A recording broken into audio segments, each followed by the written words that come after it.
Hello everyone. Welcome to this new unit in which we will talk about three concepts that dictate the way we have lived, we live, and we will live in the next years. Trends, fads, and timeless designs. We are going to explain each one of these concepts and give examples to further understand them. But before that, I have to establish one important thing. All of them are important, and you will have to understand what are they in order to work along them and use them to your advantage as an industrial designer. We are going to begin with trends. The online etymology dictionary says that the verb trend emerged in the English language in the 1590s. So we have been using that term for a long time. At the time, it meant to run or bend in a certain direction of coasts, rivers, etc. So a trend can be defined as a general direction into which something is changing, developing, or veering toward. The two most important characteristics of a trend are that they evolve more slowly over time and build gradually as opposed to coming and going. And they gain power over time because they aren't about a specific moment in time, but the progression of time.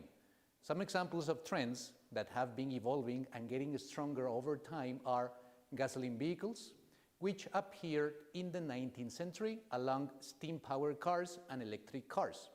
And now the trend is evolving once again to hybrid cars and those electric cars, but with technology that works way better than 100 years ago. Another trend that changed the way we live throughout our days was initiated by the Walkman that Sony developed.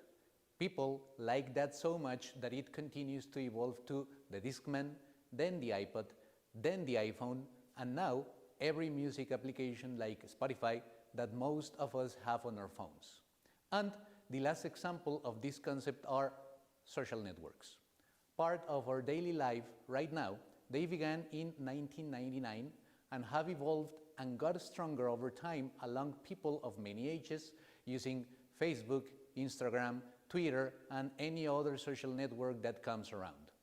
They will surely evolve at some point along with our behavior, maybe to the metaverse, for example.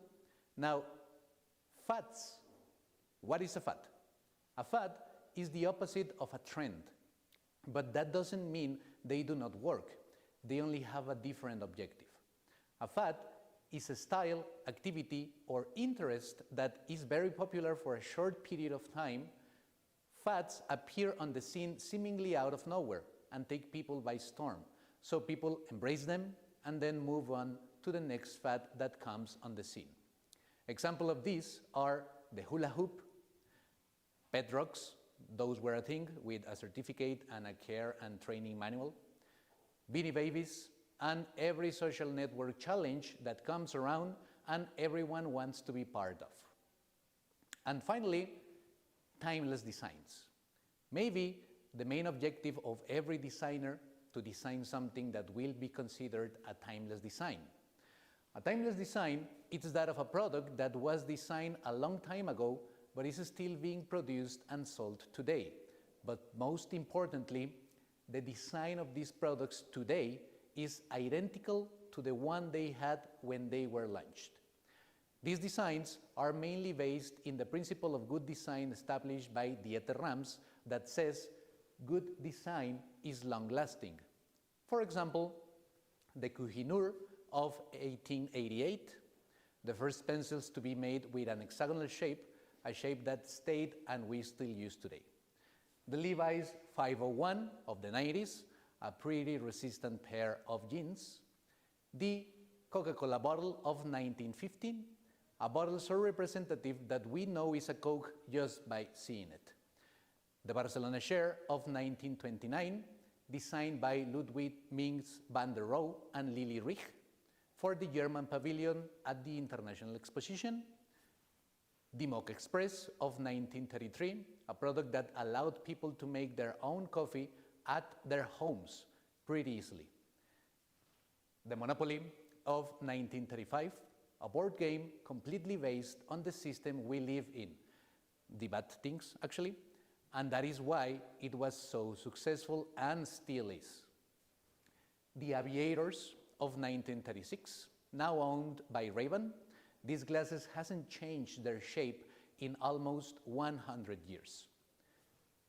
The Chemex of 1941, a method coffee maker that gives the user a complete experience and a high quality, excellent flavor coffee, if he does it right.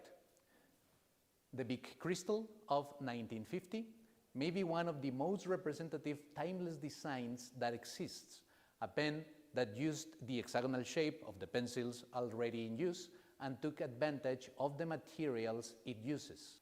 The Fender Stratocaster of 1954, one of the most beloved instruments to date, able to be used by left and right-handed people alike. And finally, Lego bricks. Designed and produced for the first time in 1958, one of the most wanted toys of every child and adult still today, more than 50 years after. So, that's it. Those are the three concepts that you need to know how to make and use, because if you do not do it right, maybe the design that you want to be a trend will end up being a fad, in the best of cases. Because, and this is important, designers dictate what will happen in the world around them, but only if people, the users, want.